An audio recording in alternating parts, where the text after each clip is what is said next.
just to show you what happens if you put too thin of a coat on. Okay, so, you know, I'll just mix it up a little bit. Maybe the brush is overloaded. I don't know, whatever. Sound like a teenager. I don't know if I'm even going to paint it red, but I'm just throwing some red on here. Okay. And it's covering. Okay. You can see the metal through it. It's not the end of the world because you're going to be putting more coats on it. Okay. It's kind of a small brush to do this, but I'm just adding water as I paint, because as I'm painting I see whether or not I'm getting the coverage, not the opacity. I just want to cover it, because this is going to end up being basically the primer. Okay, and I could build upon that. So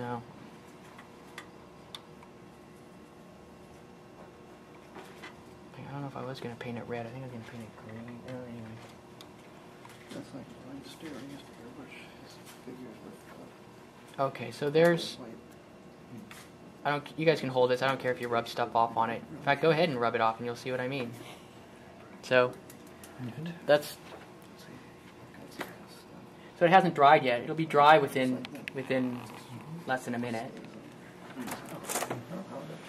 So you're just trying to get some basic red on there. Just, I want to. Yeah, because then you can adjust down or up. And yes. And even if that does serve as a primer, I'm not priming it. I'm painting. Sure. At least in my mind, I'm painting. Okay. And go ahead. You can rub it off. You'll see it doesn't leave a deep. It'll rub off, but it won't be a chip. Yeah.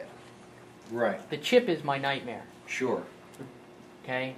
Because of the edges. Yeah. You're right. Right. And then you're trying to figure, okay, what do I putty it? Do I sand it? And it's a mess.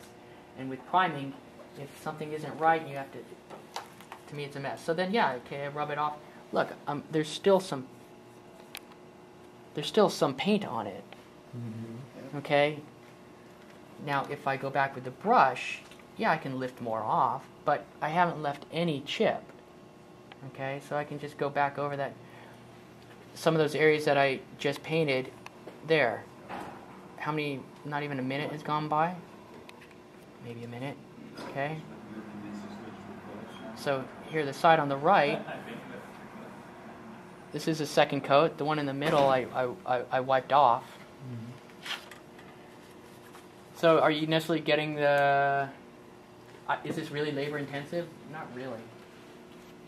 No, it's the complete opposite. Right? For the it's minimalist. Yeah, I mean, it's like, oh, you got the layer after layer after layer. Not really. I'm not talking about 40, 50 layers. Like on the face, what was that? Maybe 5, 6 back and forth. And that's what I mean. I don't paint a base, each area as a base, and then a highlight everywhere, and a shadow everywhere. You're painting an area. You're focusing on one area, whether it's the face, the eye socket, or part of the face, and you're going back and forth, and you're going with highlights and shadows in that one spot the entire time you're painting. So it's not like, right, you're not just doing highlights or shadows. Okay, so now even here, even though it's not completely opaque, I'm already curious, wow, what's it going to look like with some shadows?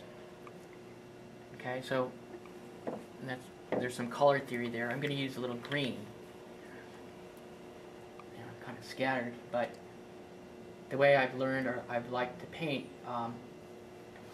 is a pretty simple color theory where you use complementary colors. Mm-hmm. So the opposite of red is green. So instead of using black, you're going to use green you're going to add green to the red to create shadow, and that will make the red seem brighter, right? The opposite of brown is, or blue is maybe a brown, but it doesn't mean I won't use black. This is my paint opener. There you go. And what do you add for the highlights? You add white or something else? Yeah, are you for red or for? It depends on the color, really. For red, what's become, what do you call it? It seems like everyone's starting to paint the same in a way, where everyone uses flesh color to highlight red. Yeah, or some people say red is the highlight, so you should only go darker. Just go down. You know, it depends on the, you know, do you want to make it more of a brooding, darker atmosphere? And that's a lot of it too, is what kind of atmosphere are you trying to convey? You know, bright and cheerful, happy thing. So, you know, I don't care if it's not completely painted. I'll just go ahead and start going into the shadows, just so I can start seeing what it's going to look like, because I'm really curious. So, yeah, I'll paint a little greenish red. So this is a Vallejo with the, whatever it is, craft paint. And it's going to be matte. Now, I'll be honest, I don't really like the red that I painted, but I'm curious to see what the shadows are going to look like. And it goes on, and it's starting to come alive. And so that's what keeps me going when I paint, is because I'm seeing results as I paint. It's not this methodical, laborious, you know, I'm not building the wall of China here, one brick at a time. And so I could knock out, you know, if depending on how quickly things are progressing, you know, you could cover a lot of stuff. So, But if you're adding like, it seems like, well, at least compared to what I've done, even though it's barely anything, you're adding really light cut, like very thin down. I'm not trying to thin it down. I'm not trying to. Right, but that's just how it is. So like, let's say you're gonna add another layer on or whatever. Are you then toggling back and forth between, okay, now I'm brighter again, now I gotta, now I made it too bright, now I'm gonna hit a little more shadow again. And you see, I didn't paint the whole cloak. I just started in one area, and I'm kind of, and if I can do it in that area, I can replicate that elsewhere. I don't need to paint the whole thing and go back from the beginning, do all the shadows, and go back and do all the highlights. You know, because that's just how I do it. Now, when you're building into your shadows, when you're building your highlights on a uniform cape, whatever the case may be, are you trying to, what is your process in arriving from the mid-tone to the highest highlight? Are you going to do them in smaller, as the conventional acrylic notion is, in washes that become progressively smaller? No.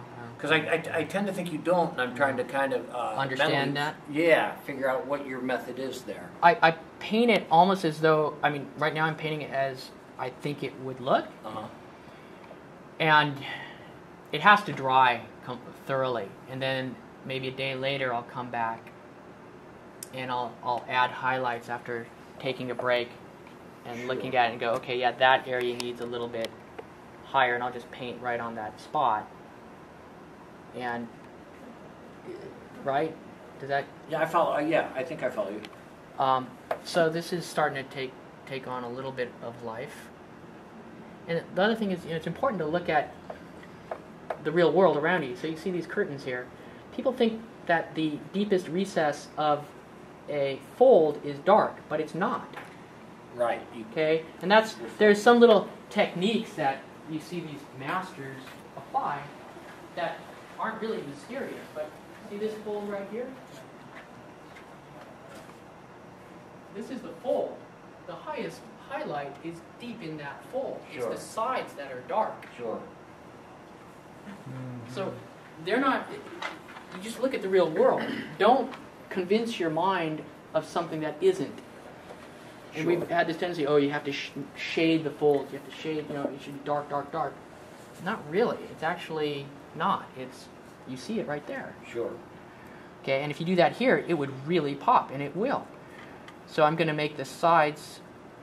And I think this is always truer from my knowledge of light, limited as it is, on a vertical. Right. More so than the horizontal, because the shading will occur there. Whereas on a vertical, the light is able to get in, and you're getting the bounce shadow from where you don't from the light dropping down the center of the fold. Okay, so this is starting to take on some life. Now this is really fast, guys. It's, you know, usually it takes a little more time and care, but I just wanted to give you an idea. And you see I'm going back and forth, dark, light, until I get it to kind of look like I want it to look. And if the paint is too wet, then I'll let it dry. Because, yeah, as I'm putting on layer after layer, it's going to start to get too wet, and the brush will start lifting it off and blending it, which I don't want to do. Come to think of it, I'm not trying to blend it. I'm just trying to apply these lights and shadows. And if it's, when I'm applying a light, well there, so there's, I mean, it's starting to take on.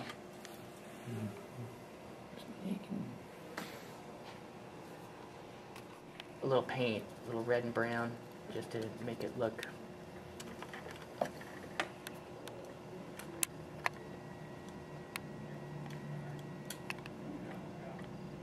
And you can see what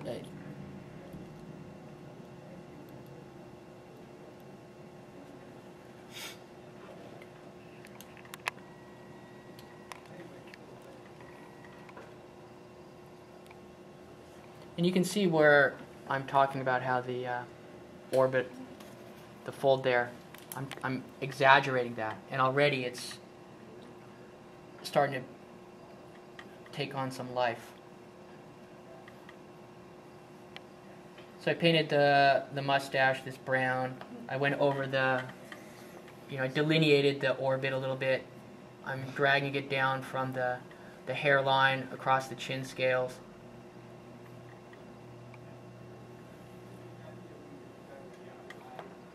And then I'll come back and get the eye a little bit later, but I mean, you guys can sit and look at it here. Don't be shy.